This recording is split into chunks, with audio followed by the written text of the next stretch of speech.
Think about poor Moses, who never got to enter the promised land. Of all the ancient Israelites, he's the one that deserved to get in first, and yet he didn't even get to go in last. Actually, I take that back. Moses did get to enter the promised land. He just had to wait 1,000 years plus. He was kept back on Mount Nebo as the rest of the tribes enter under Joshua's command. But Moses caught up to heaven, no burial.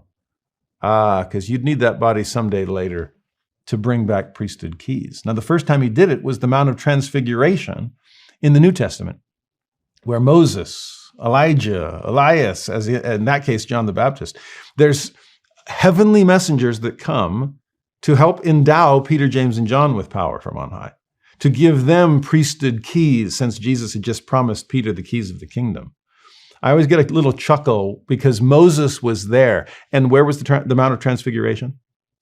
West of Jordan, promised land. He finally got in. He had to wait for it.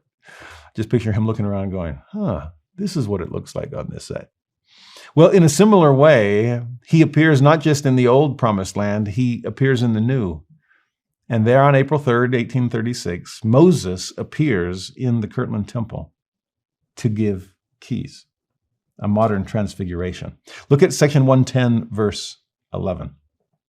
After this vision closed, the heavens, that's the vision of Christ we just studied, the heavens were again opened unto us, and Moses appeared before us, and committed unto us the keys of the gathering of Israel from the 4 parts of the earth, and the leading of the 10 tribes from the land of the north. I mean, who better to do it? He who entered Egypt, born there, but he who emerged from Egypt with all of Israel in tow. He is gathering them out of the wicked world to bring them to the promised land. Sound like our marching orders? It's exactly what missionaries are meant to do.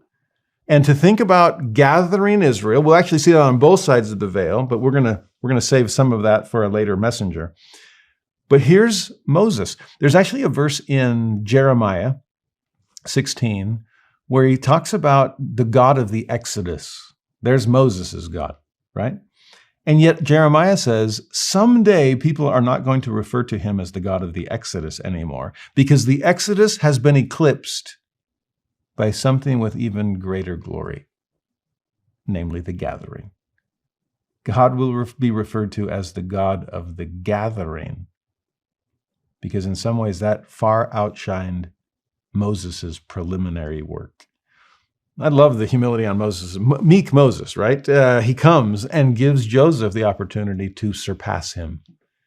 You gather Israel this time, so that the hearts of thousands and tens of thousands may rejoice in the blessings that come through the gospel of Jesus Christ. Okay? Moses was our first mission president. There you go. There's actually great anticipation for this in the dedicatory prayer. If you jump back to 109 really quickly, look at verse 58 and 59. Here's something Joseph prays for, that from among all these thy servants, the sons of Jacob, may gather out the righteous to build a holy city to thy name, as thou hast commanded them. We ask thee to appoint unto Zion other stakes besides this one, which thou hast appointed, that the gathering of thy people may roll on in great power and majesty, that thy work may be cut short in righteousness. And how many stakes do we have now compared to the one in Kirtland? How many temples do we have now compared to the one in Kirtland? We are gathering Israel at a faster and faster pace. God is cutting short his work in righteousness. Thank you, Moses, for the help. He actually goes on in the dedicatory prayer, verse 61 and 62. But thou knowest that thou hast a great love for the children of Jacob, who have been scattered upon the mountains for a long time in a cloudy and dark day. We therefore ask thee to have mercy upon the children of Jacob, that Jerusalem from this hour may begin to be redeemed. There's the gathering of literal Israel and the return of the Jews. To think about what is happening in Old Jerusalem and what will yet happen in New Jerusalem. Now, gathering of Israel is picking up speed. Well, if that's our first heavenly messenger, the second appears in verse 12 of section 110. After this, Elias appeared, and committed the dispensation of the gospel of Abraham, saying that in us and our seed all generations after us should be blessed. Now this one's tricky. We've got some head scratching going on here because we don't know if Elias here is a name or a title. Elias literally is just the Greek form of Elijah, but this can't be Elijah because Elijah is still waiting in the wings. He's going to come in as the grand finale and our third of the three guests. So this Elias, some have suggested, could it be Noah, aka Gabriel? He always seems to be a trustworthy heavenly messenger, did a lot in the New Testament, for example. Or is Elias simply a title meaning a preparer of the way? I actually like that because then Elias could be anyone. In fact, it could be us. Am I preparing the way of the Lord? Am I gathering Israel with Moses' help? Am I sealing families with Elijah's help? Well, there's a preview coming in a moment. And in the meantime, am I extending the blessings of the gospel of Abraham? If this Elias held the keys of the dispensation, the dispensing, the giving, the extending of the gospel of Abraham, what's the gospel of Abraham? Well, think about the Abrahamic covenant. Covenant is what we make in the temple. And in the Abrahamic covenant, God promised that in thee and in thy seed shall all the families of the earth be blessed. Oh, we just saw that phrase repeated in section 110. This is exclusivity in pursuit of inclusivity. I'm going to choose a chosen people, thee and thy seed, but I'm going to bless everyone with what I give you. Okay? You're chosen to choose everyone else to be chosen right alongside you. Okay? So am I participating in the extension of the Abrahamic covenant? And actually, if the Abrahamic covenant is not just to Abraham, it's to Sarah also.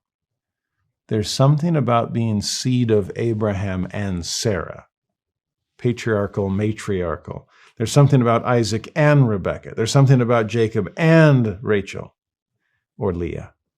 You understand? There's marriage, celestial marriage, eternal marriage. In some ways, that family base, that's where the rubber hits the road. And that's the blessing that Elias is bringing, which then prepares for the blessing that Elijah brings, starting in verse 13. After this vision had closed, another great and glorious vision burst upon us. For Elijah the prophet, who was taken to heaven without tasting death, stood before us and said, Behold, the time has fully come, which was spoken of by the mouth of Malachi, testifying that he, Elijah, should be sent before the great and dreadful day of the Lord come, to turn the hearts of the fathers to the children and the children to the fathers, lest the whole earth be smitten with a curse. Good language for the temple, wouldn't you say? The way Malachi ends his book is the way Moroni begins this new dispensation, reminding us of those closing covenants. And hearts turning, that happens in the temple in profound ways. Because as the promises made to the fathers are planted in my heart, then my heart turns to my fathers to extend those promises in their direction. This is binding the family of God on earth so it can be bound in heaven. Those were the very keys of the kingdom that Christ promised Peter right before Elijah came in the next chapter. Well, here it's happening to Joseph Smith. And it's funny because in every synagogue, there is a seat for Elijah. At every Passover, there is a place for Elijah. As our brothers and sisters of the house of Israel are awaiting his return, that will prepare for the coming of the Messiah. Well, as Elder LeGrand Richards once joked with his close friend Teddy Kollek, mayor of Jerusalem, he already came. Elijah has returned and planted those promises, turned those keys, turned those hearts. And as a result, verse 16, therefore the keys of this dispensation are committed into your hands. And by this you may know that the great and dreadful day of the Lord is near, even at the doors. Talk about to be continued. What do we need to prepare the earth for the second coming of Jesus Christ? We need power, an endowment of power that comes from the house of God. epicenters of holiness, extending that holiness everywhere until they all overlap and the knowledge of the Lord covers the earth as the waters cover the sea. That's what we're trying to accomplish. The keys of this dispensation have been given to us for those purposes. And though this is a slight oversimplification, maybe this would help. Moses, gathering of Israel, that's proclaiming the gospel, one of the threefold missions of the church. Elias, there's the gospel of Abraham. There's perfecting the saints, building these beautiful families, extending blessings to everyone else. There's perfecting the saints.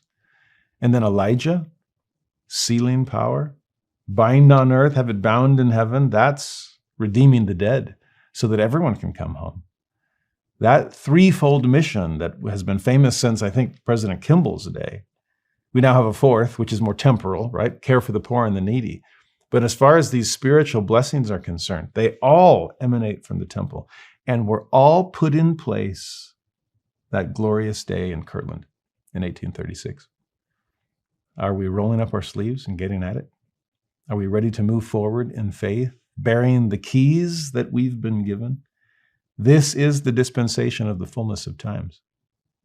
And God will perform everything he's promised to do. The fact that we're building temples is evidence of that.